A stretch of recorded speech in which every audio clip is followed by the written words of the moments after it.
on behalf of the Mindalia TV team, welcome once again to Mindalia live streaming. Today we have the company of Dr. Cecilia Banchero. She is a psychiatrist, psychoanalyst.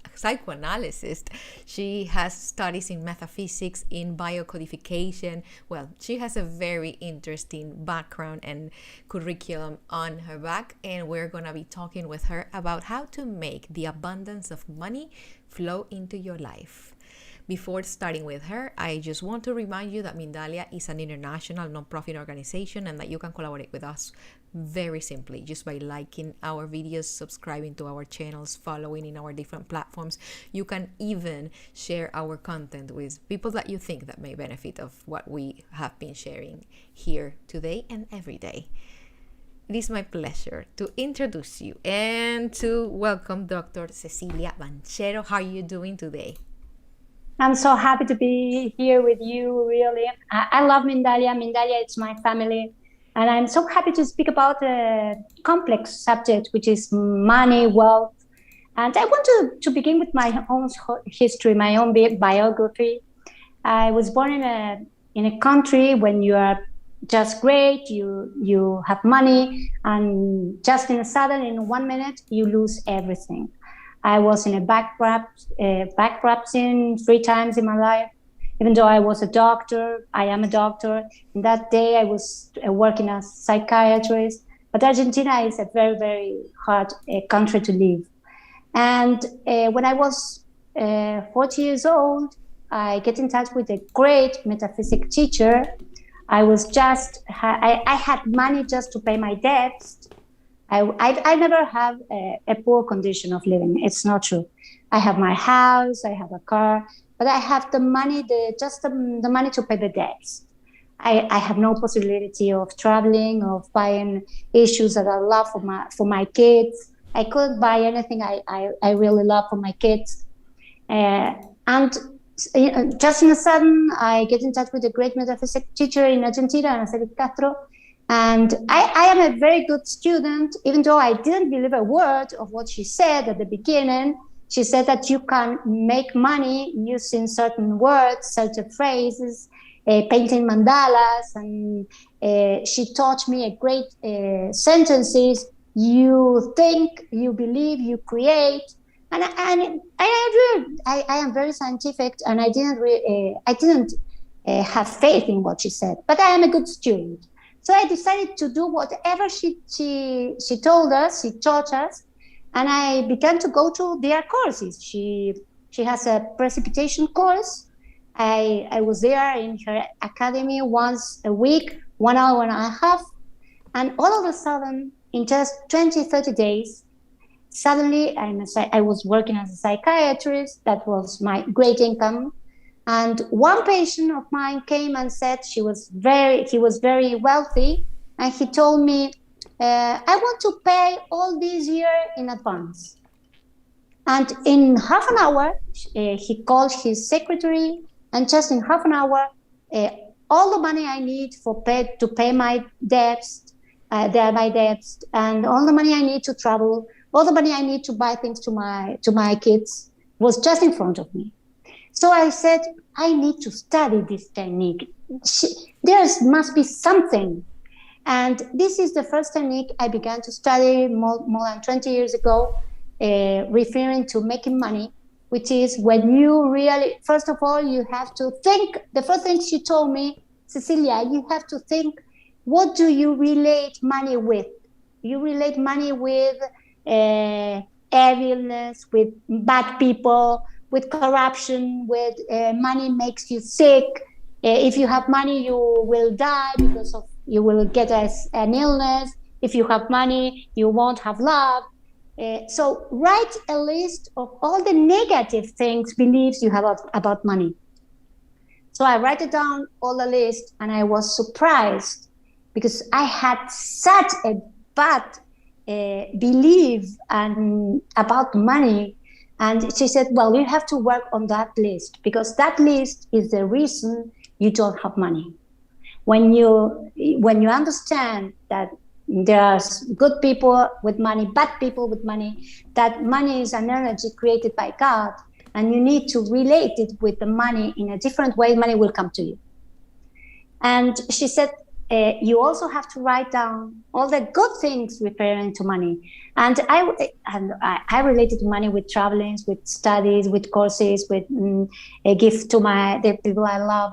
So this is the first exercise she gave me. The second exercise she gave me, she told me, right now, I want you to write down what is abundance for you?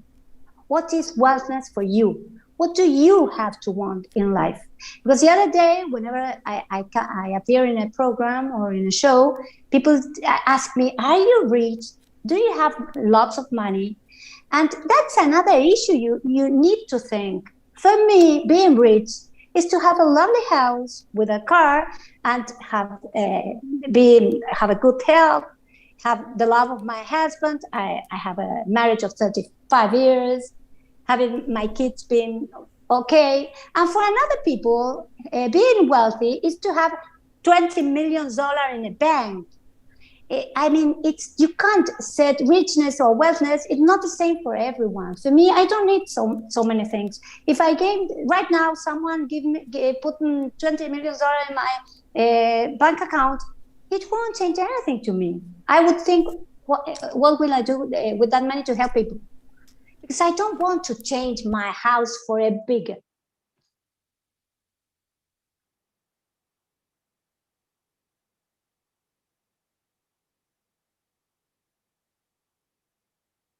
Yeah, all the time. But the thing is that you need to write down what do you want in your life, not what society says that means to be rich. Because for me, having my house and having my car and being happy is to be rich. So you have to write down what do you want. How much money do you want to get in the bank every month? Which is the best job for you? If you need a couple, write down that you want a couple. So my teacher taught me that I have to clearly tell the universe, which is a living being. For God's sake, the universe is a living being. You have to tell the universe what you want, what you need, what you deserve, and write down whatever you want. Second task. First, what we related money with. Second, what you really want. Third exercise she gave us, which was really hard. I have to write out all the fears I have related to money.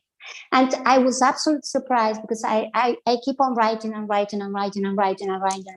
And I was fear of everything, of losing the money, of not having enough money, of dying in poverty, of being successful, because this is a great, great fear.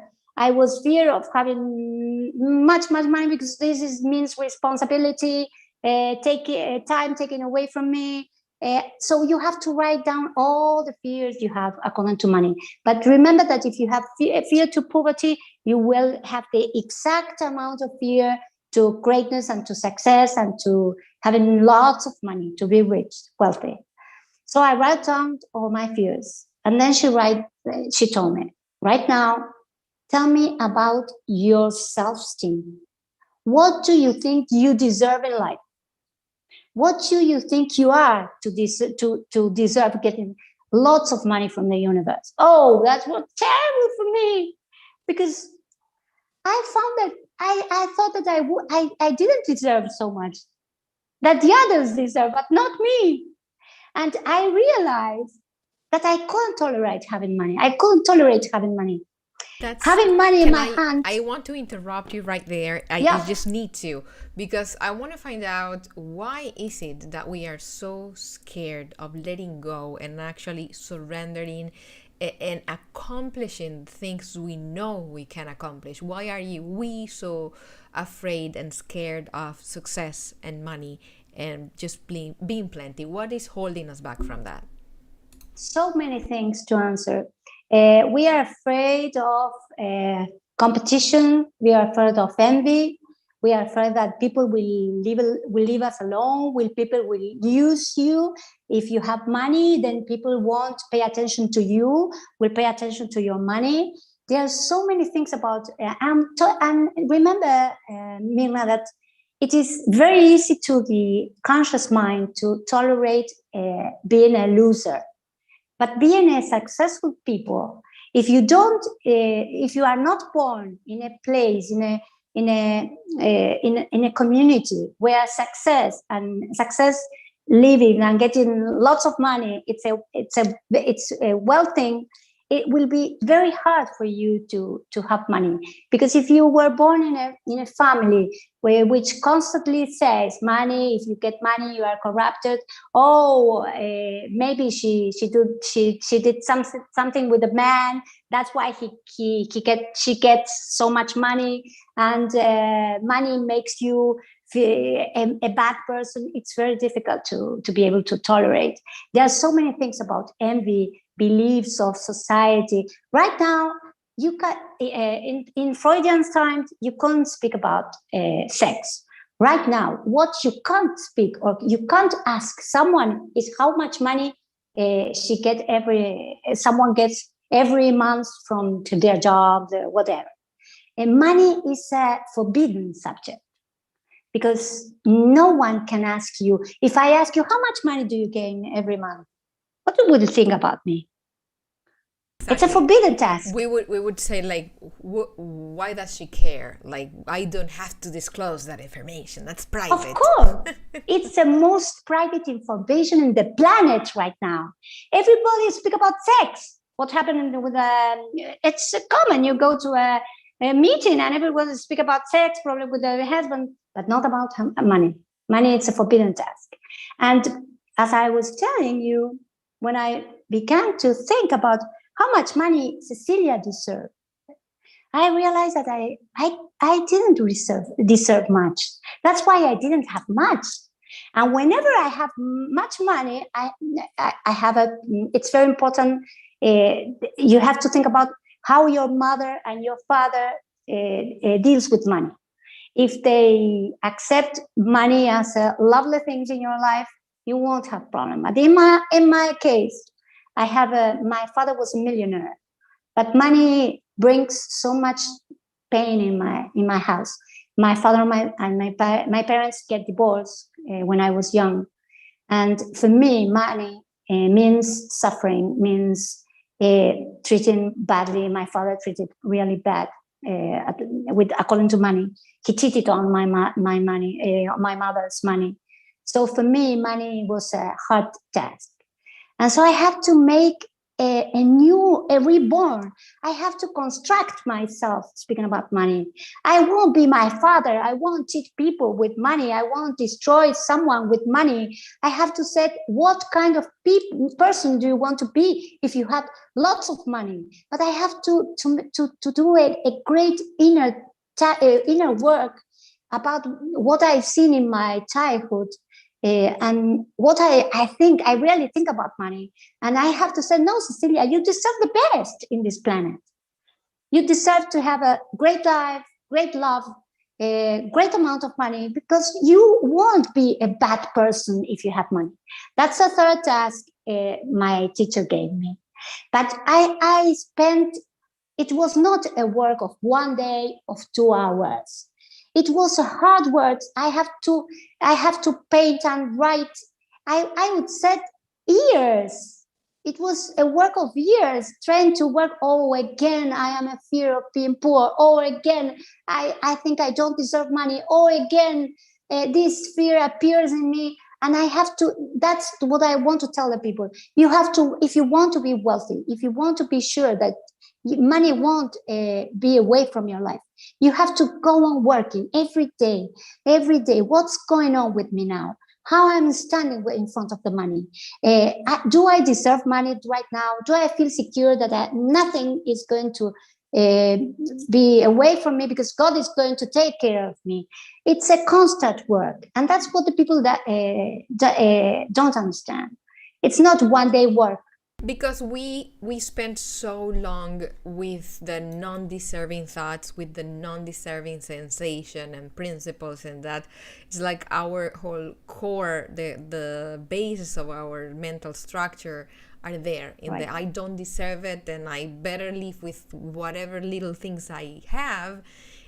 That's what makes it so hard for us to gain the discipline of accepting and knowing that I deserve more, right? Right. That's okay. That's why it's important. For example, she taught us to repeat one sentences. I am rich. I am rich. Or I am wealthy. I am wealthy. And I remember that I spent all day long when I was walking through the street going to a consulting room. I repeated. When I go to the supermarket, I repeated, I am wealthy. I am wealthy. I deserve all the richness in the world. I am wealthy. What did she teach me? To teach your mind to have positive things, to attract the good in your life. For example, there is another great phrase she taught me. I am strength and power. I am strength and power. And I repeat it. I am wealthy. I am strength and power. And in this way, I was able to teach my mind that I deserve the best for me. And the last thing I want to tell you, it's a new technique, which is the biodecodification of money and business. It's a new great technique in which they believe that you are the creator of all the whole reality. You create your reality. That's it. You create the good things and you create the bad things. Remember that unconscious mind, which is the great creator, is a 95% of our mind. Our mind is led by our unconscious mind. So many people says, I want to be rich, but I am poor. So how can that be? And that's why, because your unconscious mind is absolutely related with your ancestors. That's what that techniques teach you. So if you have, they speak about the biological unconscious. There are many ways, many forms of unconscious, and there is one specific biological unconscious which tell you whatever means life in your ancestors must be repeated. Whatever means pain or death should be avoided. So if you come from a tree of ancestor, which all your ancestors are poor, but they live lots of years, 80 years, 90 years, whenever you want to have money, there will be your unconscious, but the most powerful unconsciousness you have, which will tell you you can't have money, because if you have money, you will die. So this is a new technique that I'm so fascinated with this technique. In 5 sessions, each session of one session per month, 2 hours of sessions, that you decodificate all the mandates, all the beliefs it comes from your ancestor. For example, if your grandfather, when he began to gain money, he died young, or his wife died, or he was betrayed by a great love and left, then your unconscious mind will tell you you can't be rich, because if you are rich, you will die. And this unconscious, I think, man or woman who is listening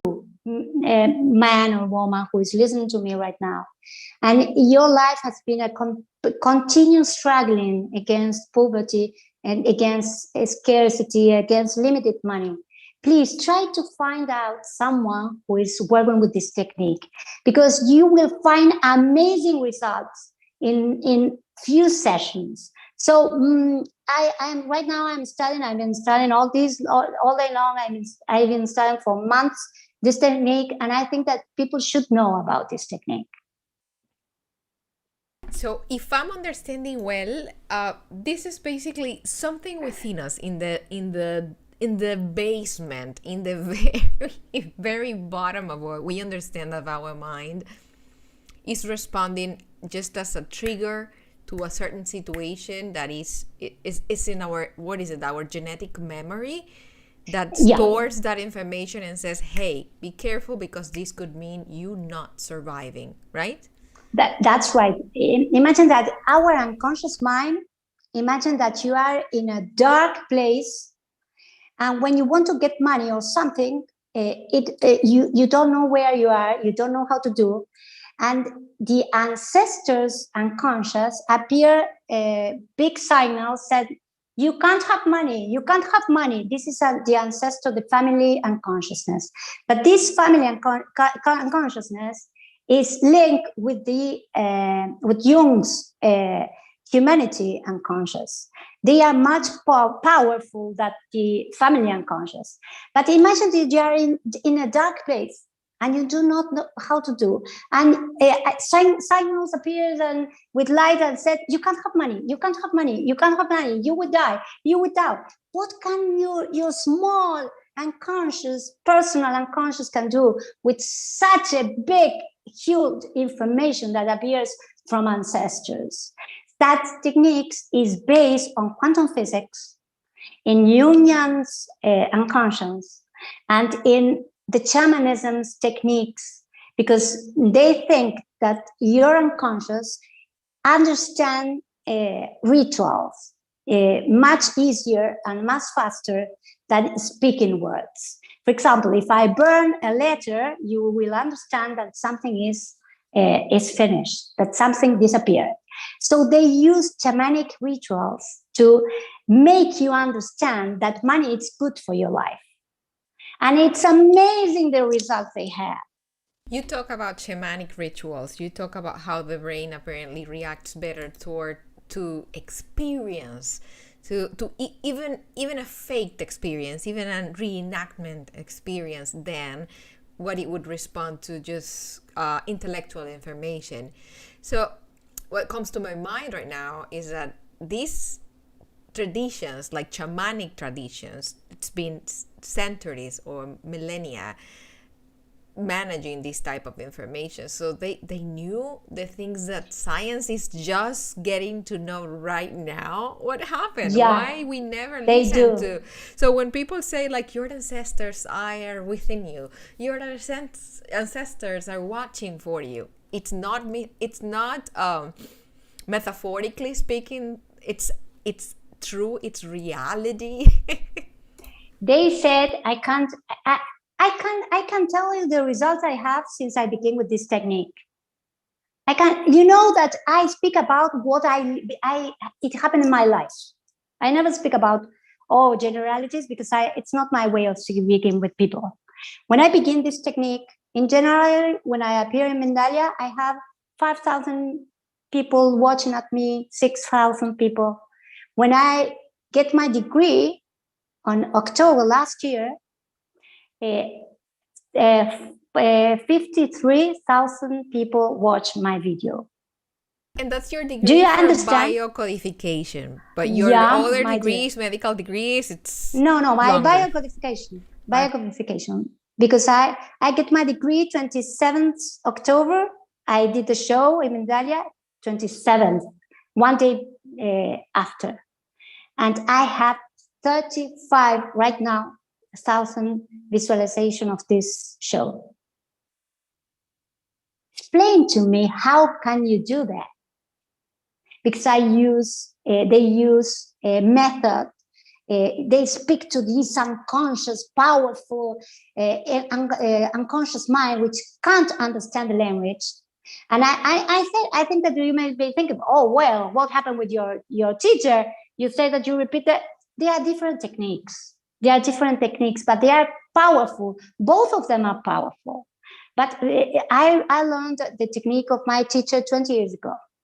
And right now I am learning this amazing technique. And I think that people should choose. But don't stay in your steady position. Try to find out the way you can change your reality. They think that you create your reality, that your ancestors lives in you. All the ancestors live in you. So if you are poor and you can change your poverty to wealthy, your ancestor is cured and they can go. They can be free. They can be free of. So when you cure yourself, you cure all your ancestors, you cure your life, and you cure your descendants. It's an amazing technique, and it's based on shamanic teaching of Latin America, especially, and Buddhism. They knew all they've known, right? What is now being understood by science, because we always have this idea that we need to measure, we need to be able to record data. But the truth is that the universe is, well, at least the truth to me, of course, it's not the truth, but the truth to me is that the universe is too big and too full of knowledge that neither our brains or the technology that we develop with our limited brains is going to be able to comprehend, at least not right now. So what if we just release the need of knowing absolutely everything? That's great. But it's also I love studying. You love studying too. We need to know we are human. We are human in this terrifying universe that you need to understand things. But I think that sometimes you don't have to understand, as you say. You have to try. And I always say to the people, don't believe in what I say. Just try and see the results. But give yourself the opportunity, for example, to try with the phrases of my teacher, or we tried with a consultation with a biodecodificator of money, and see what's happening in your life. Give you the chance to change your reality. And when you begin to understand that you create everything, there's no responsibility. You don't put the responsibility in others. You know that you are creating the reality. For example, you can create a great boyfriend, French boyfriend, if you want. You can create whatever you want. But you have to know the technique. Sometimes people do not know how to ask, how to work. That's why I'm so happy when people comes to my courses, because I think that I may bring some lights. I have such great masters. I always said that my great fortune is the master I had in my life. And I think that it's good for the people to find, for example, to listen to Mindalia. I think that Mindalia brings amazing people, but you must know new techniques, and you must find the technique which is perfect for you. For example, I in my biography, Psychoanalysis, I treated great leaders with psychoanalytic techniques, and they gain lots of money. They have lots of money. They are wealthy and great people, great man and woman. And I use psychoanalysis. Some people will need psychoanalysis. Some people will need biodecodification. Some others will need metaphysic teachings. Find the way it's perfect for you. What do you think is the ideal mindset when we are trying to manifest, when we are trying to precipitate something into our lives? What's the ideal? Where should we start from? Oh, that's a great question. I think that I right now, having a biodecodificator, I go to my biodecodification sessions once a month, every month. Dealing with money, because I have my issues. I am afraid of having lots of success and then have no success anymore. That's my big issue right now. I don't need money. I am afraid of not being success. But I think that if I have to tell the people, I think that metaphysics is a great basement to begin working. You can repeat sentences like I am wealthy, I am force and power, I have faith in my wealthiness, I have faith in my new job, I have faith in finding the perfect couple for me. I think that metaphysics is simple. It's a great technique. You can paint mandalas repeating the words. You can draw, you can make what we call the map of abundance. If you want to buy a house, you can put a picture, a photograph of the house you want, and you put it in the wall and you see it constantly. And I think that this is a great method. You think, you believe, you create. And if the people have the opportunity to, and right now what I'm doing, I have my teacher, I still stay with my teacher 3 hours a week. I study with my teacher, with metaphysics teacher, but I also have my biodecodification sessions, and I have my psychoanalytic sessions. I think that you can join all together, and it's great because they will give you different points of view in reality, and that's great. It's like eating different food. It's like, should I eat only pasta? No, you can try a salad. It's great salad. You can try the meat. I think that minds need different knowledge. And that's great because different people will give you different solution, the perfect solution for them. And you can learn from every technique. And I think that's great. Mindalia is great because they show people different minds, different histories of life, different techniques. And I think that if you can try different technique, that's the best solution. But you can begin with metaphysics. Different approaches. I'm a big fan of that. I'm a big fan of trying and finding what works for us, because maybe what works for you is not ideal for me, and vice versa, and you won't know until you try and give yourself a chance. We have a question from Sarah. She is in the United States. Where do I start when you feel like everything has gone wrong in your life? I feel I have blockages in my soul that I don't know how to get out of it. Thank you. Oh, that's a great question, Sarah. I would like to know if you're speaking about money, if you're speaking about another issue, maybe love affairs or lack of partner, or problems in the job with your chief. I don't know the situation, but if it is about money, which is the subject we are speaking right now, I think that what my teacher taught me, it's a great solution. Define what abundance means to you. Define your goals. What do you want to achieve in life? And then you have to face your fears, your low self-esteem, and I forgot to tell the insecurities in your life, because money is linked with security, and you have to. You don't have to link money with security. Money will never give you security. You can have a great. I attend people who had great amount of money and they were completely insecure. So you have to find out where are your inner insecurity. You were not loved when you was a little kid. Money is not going to give you that. I mean, you can't put money in the place of lacking of love, lacking of comprehension, lacking of looking at yourself when you was growing.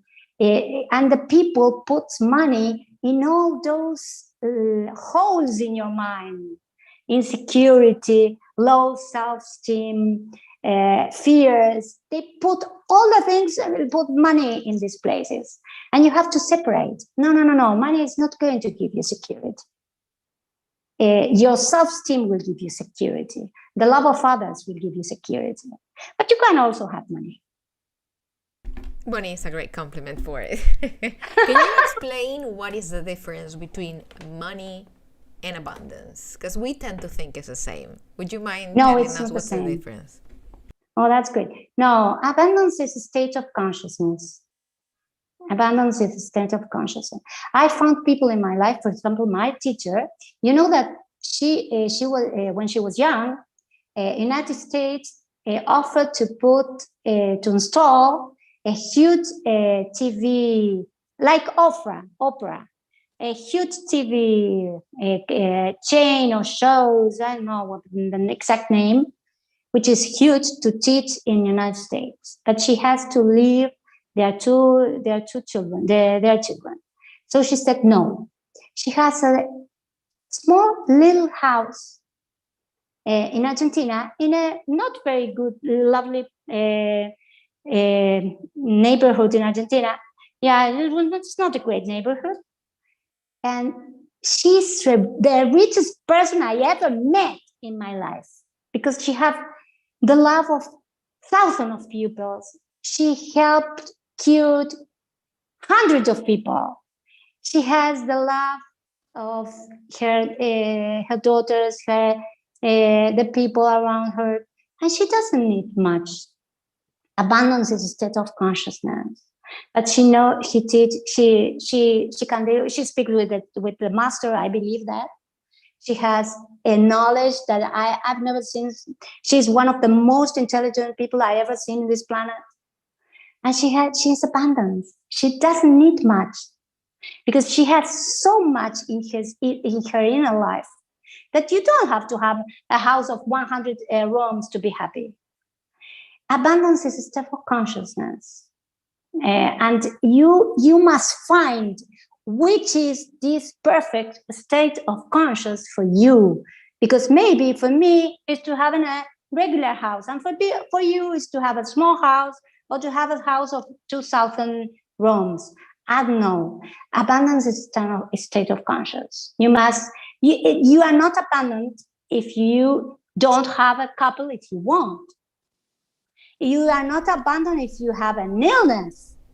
Sarah replied, and it is about money. The question that she made is about money. That's what she wants to know about. Yeah, I think that metaphysics is good. You have to pay mandala. You have to write down in a big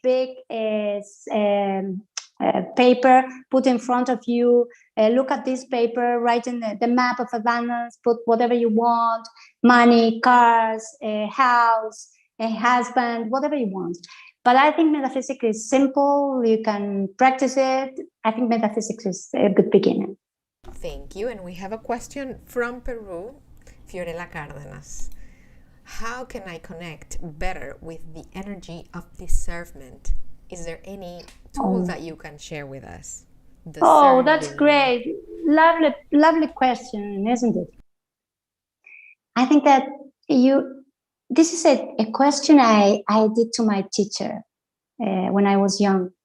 And I am going to answer you in the way she answered. She told me, Cecilia, write down all the things you did get, all the things you are, all the goals in your life you achieve. And I remember that I began to write down, for example, I get my degree, I have a husband, I have a house, I wanted to become a psychoanalyst, and I did. I began to write down all the things I did have in life. And this is a great job to begin with.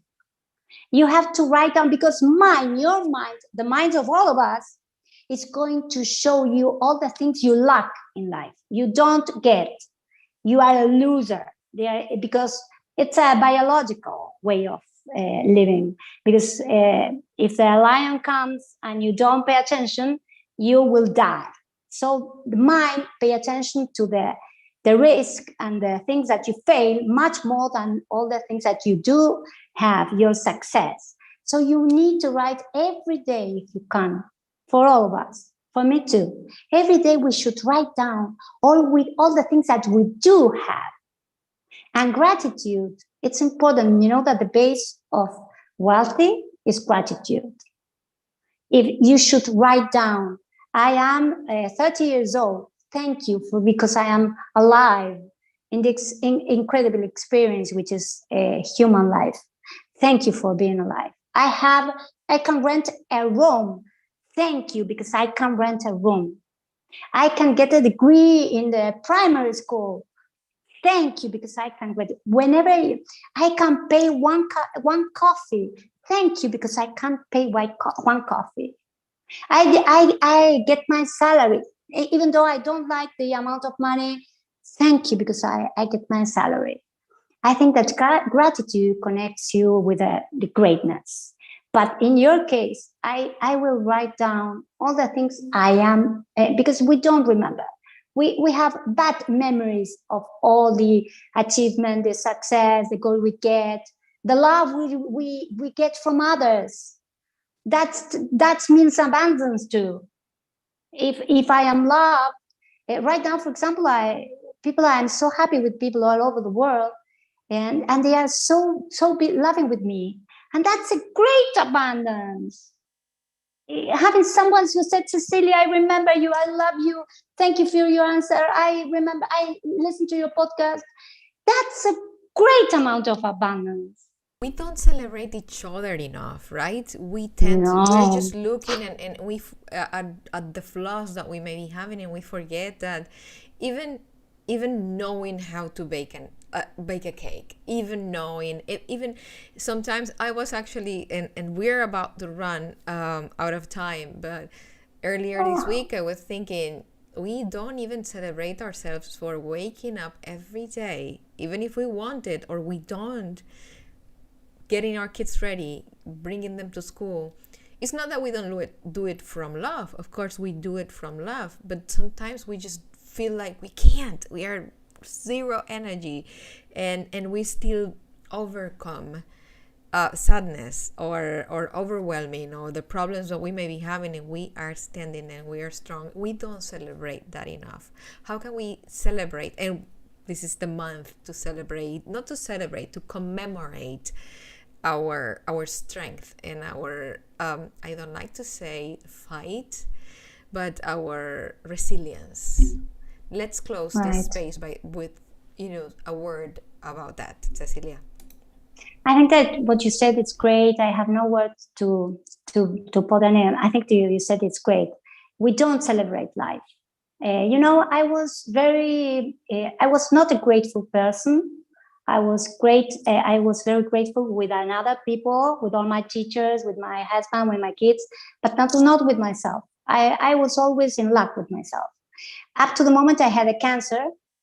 And in this moment, 3 years ago, and in this moment, I begin to celebrate each moment of my life. But unfortunately, I have to pass from a severe illness to understand the gift of living. I wish that you don't have to pass what I have to pass for, because it was a terrible situation. Thank God, everything is perfect in my life right now. But right now, when I wake up, I realize the greatness that we have, just having this experience, just being alive, it doesn't matter if you suffer or not suffer. You are experienced with your own sense an amazing situation. If you believe in metaphysics, being incarnated right now in this planet is a gift. It's a gift that we deserve because of all the enormous work we've been doing during our past life. So if everyone wake up in the morning and said, "Oh, that's great! I wake up. I can take my coffee. I have a room where I can sleep. I have people who care for me." That's a gift of life, but we never see that. We are always looking for. We don't have an idea. I want to achieve this goal, and I need this, and I need that, and this is not the solution. I hope that you don't have to pass for the terrible moment I passed when I knew that I had a cancer, to be grateful to life and to say that's enough, that's great, that is abundance. Life has been so generous with me, and I was always telling to life, "Oh, that's poor, I want more, I need more," and make me to have a cancer. So I wish that people will listen to me. Well, thank you again. We have reached the end of our conversation. Just a moment for you to say goodbye for now. Oh, well, I love being in Mindalia. Well, I love Mirna. She's a great person. She's a great master too. I love being in Mindalia. I think that you are doing a great task for humanity. So many people write from Mindalia and speak to me how their lives changed by listening to one show that you produce, you conduct. So I think that being here, it's a gift of the universe. Thank you so much. We are very grateful too that we have you with us and that you share with us your time and your knowledge. To the people that joined us today, All our gratitude, all our heart. Remember, Mindalia.com is an international organization, an international non-profit organization, and that you can collaborate with us just by liking, subscribing, following our content. Every time you interact with Mindalia, we reach more and more people around the planet. All our love, a very big hug, and we will see you again in the next Mindalia live streaming. Bye.